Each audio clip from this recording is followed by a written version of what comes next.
The clatter and banging at the front gate jolted me from my thoughts. My husband was outside, fuming and pounding on the door. "Are you serious? Let me in right now. Do you want the whole neighborhood to see this?" It was a chilly Christmas evening, and instead of joy, he was creating the scene outside my family's home. Christmas had always been a time for celebration and togetherness, but this year was tainted by a painful discovery I had made just days earlier. I had stumbled upon an envelope that revealed his infidelities. As both a wife and a mother, I felt utterly betrayed and hopeless. He claimed to be working late, but in reality, he was squandering our savings on an affair, barely spending anything on gifts for our children. Unable to bear the weight of my emotions any longer, I flung open the door and confronted him, my family standing by, the air thick with tension. "What's happening?" he asked, feigning ignorance. Life as an ordinary housewife, living with my husband and our 2 kids, had seemed straightforward until then. Depending on personal values, some might choose to juggle relationships, spending Christmas Eve with a lover and Christmas Day with family.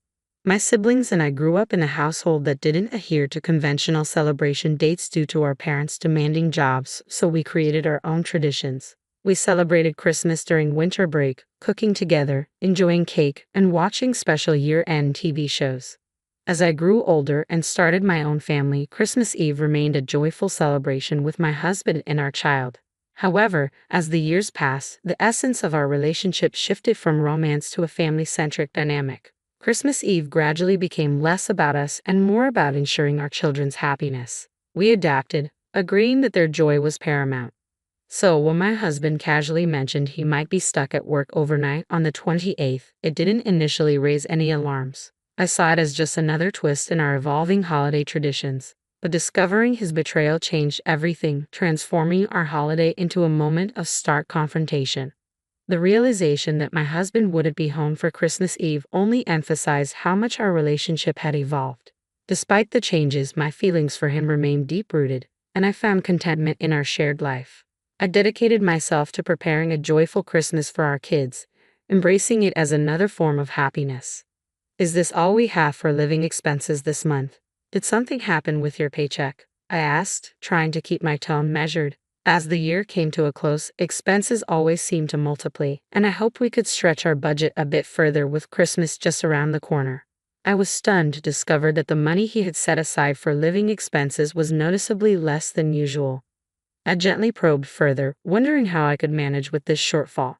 "Things are tight on my end too," I admitted, thinking about the work-related expenses and upfront costs for the new year. "Do you think I enjoy having to cut back this much?" Navigating our budget with limited resources had become a central part of my role as a housewife. My husband, visibly stressed, avoided delving deeper into the discussion. "You're right, I'm sorry. I'll do my best. But remember, it's almost Christmas and the kids are really looking forward to their presents. Let's try to make this season special for their sake. I don't want us to fall short." In our family, we usually had a rule: if the kids wanted something, they had to explain why they needed it. However, on birthdays and Christmas, they were free to ask for anything. That's why I was determined to ensure we had enough funds for their wishes, especially given their deep love for Christmas. "Let's be a bit more cautious with our spending," I suggested, turning to the kids. "What do you want for Christmas?" My husband sighed and gathered the children close.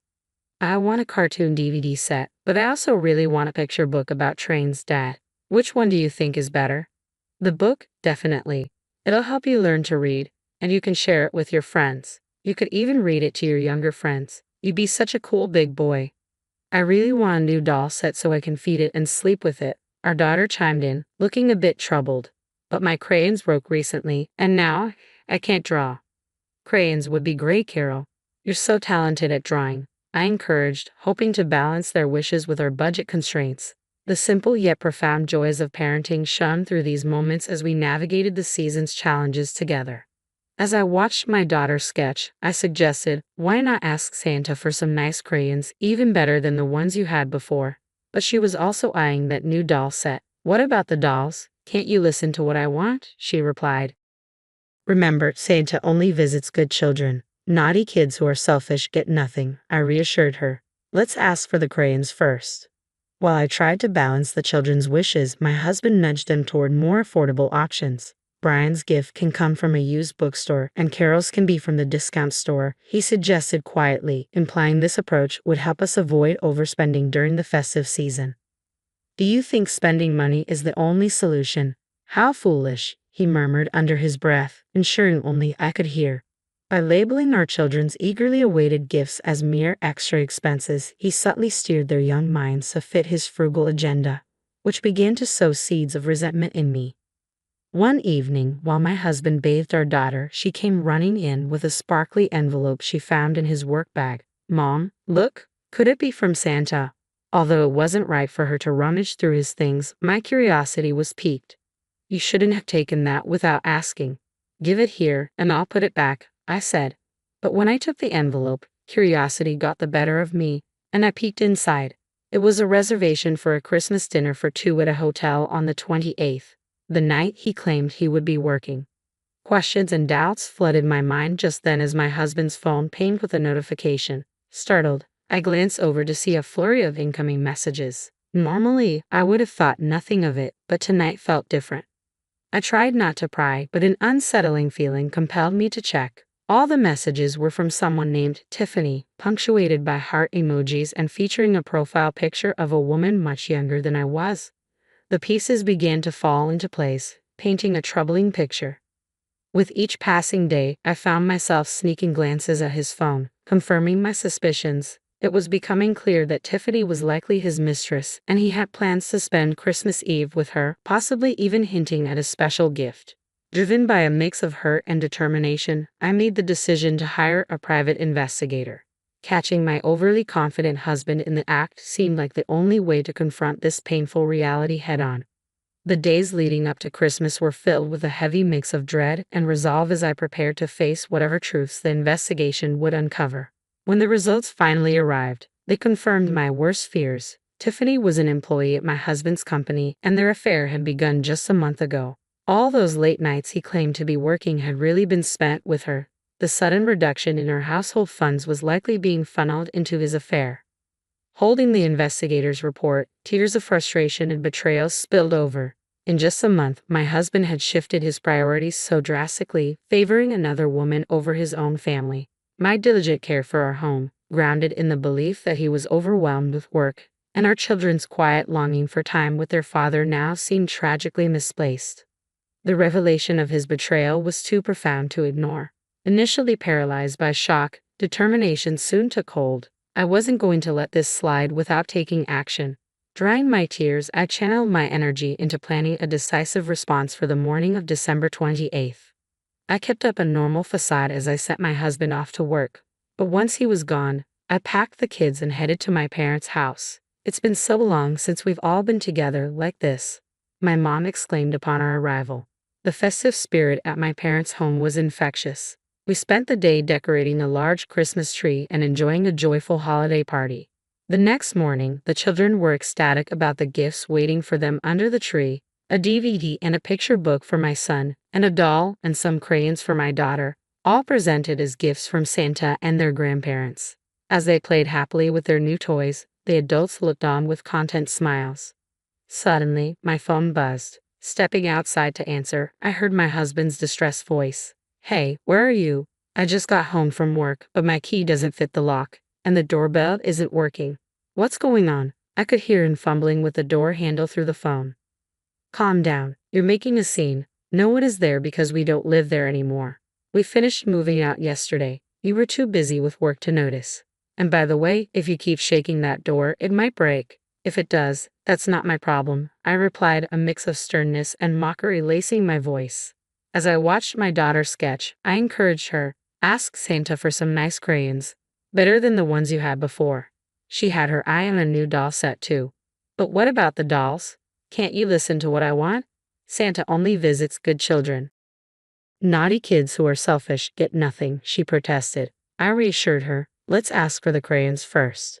While I tried to balance the children's wishes, my husband nudged them toward more affordable options. "Brian's gift can come from a used bookstore and Carol's can be from the store," he suggested quietly, implying this approach would help us avoid overspending during the holiday season. Do you think spending money is the only solution? How foolish, he muttered under his breath, ensuring I could hear him.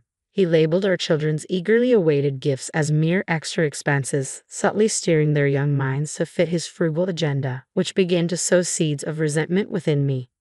One evening, as my husband was bathing our daughter, she came running with a sparkly envelope she had found in his work bag. Mom, look, could it be from Santa? Though it was wrong for her to rummage through his things, my curiosity was piqued.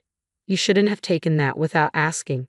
Give it here, and I'll put it back. But when I took the envelope, my curiosity got the better of me, and I peeked inside. It was a reservation for a Christmas dinner for two at a hotel on the 28th, the night he was supposedly working.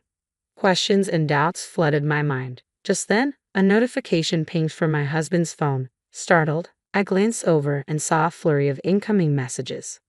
I wouldn't usually pry, but an unsettling feeling pushed me to check my husband's messages. They were all from someone named Tiffany, complete with heart emojis and a profile picture of a woman much younger than me. As the pieces began to fall into place, a troubling picture emerged. With each passing day, I found myself sneaking glances at his phone, confirming my suspicions that Tiffany was likely his mistress and that he planned to spend Christmas Eve with her. He even hinted at a special gift.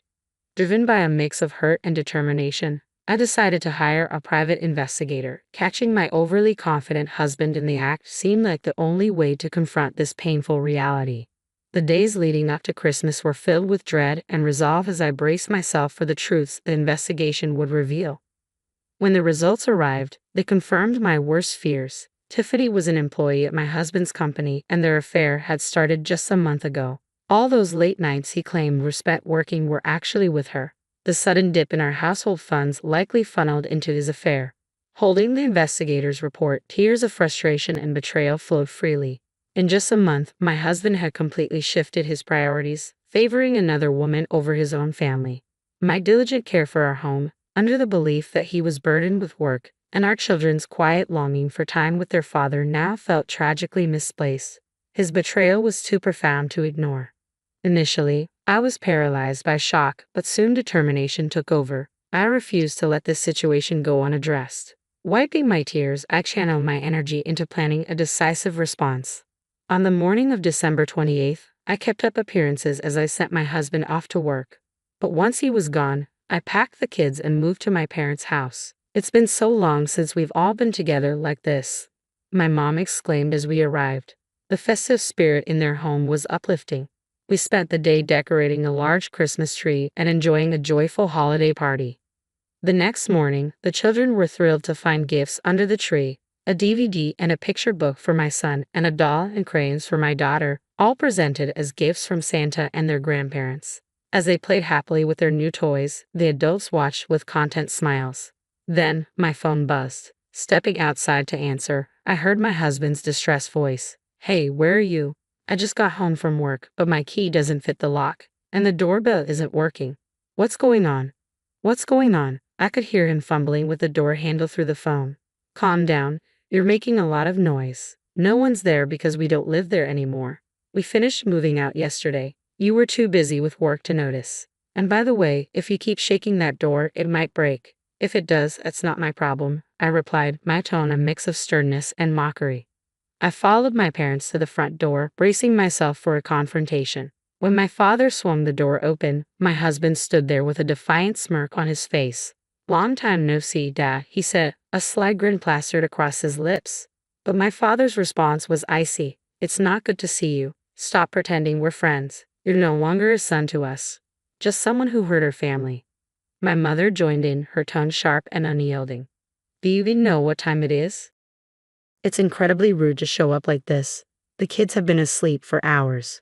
You're not fit to be their father, she declared, her stern glare shocking him, as he was unaccustomed to her usual gentleness. I won't let my grandchildren witness this anymore. Leave now, you're a nuisance and no longer part of this family, my father-in-law stated calmly, his voice laced with anger, making it clear that it was time for my husband to go. Faced with the united front of my family, my husband's expression darkened as if he might lash out. But before he could respond, my mother-in-law intervened firmly. I'm calling the police right now.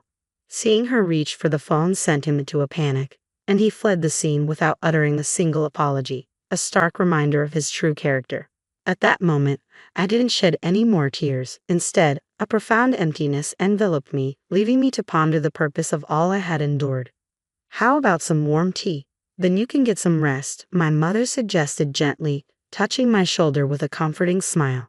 The warmth and understanding from my family surrounded me as I retreated to my room, grateful for their unwavering support. Meanwhile, my estranged husband, finding himself without a home, attempted to return to his parents' house, only to discover that they had changed the locks.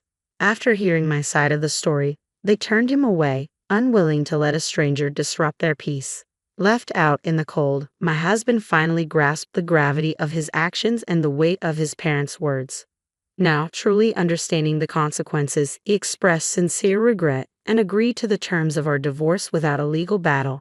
I had a lawyer ready, just in case, but fortunately, the proceedings concluded smoothly. I began anew at my parents' house, a sanctuary for myself and my children.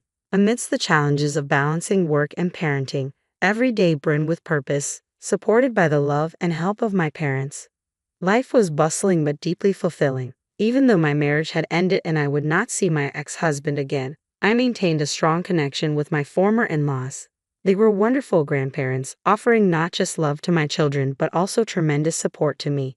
Despite the official documents declaring us no longer family, I cherished their presence in our lives and hoped they would remain a constant as I watched the children grow and flourish. Do you both have everything? Let's go, and don't forget to say goodbye to Grandma and Grandpa, I reminded my kids as we got ready to leave their house. Bye. We called out, and I sent a silent prayer for these peaceful, ordinary days to continue indefinitely. I looked forward to celebrating next Christmas together, imagining the bright smiles on my children's faces as we gathered around, a testament to our resilience and the new bonds we forged. This thought alone added a lightness to my step, fueling my hope for many joy-filled years ahead.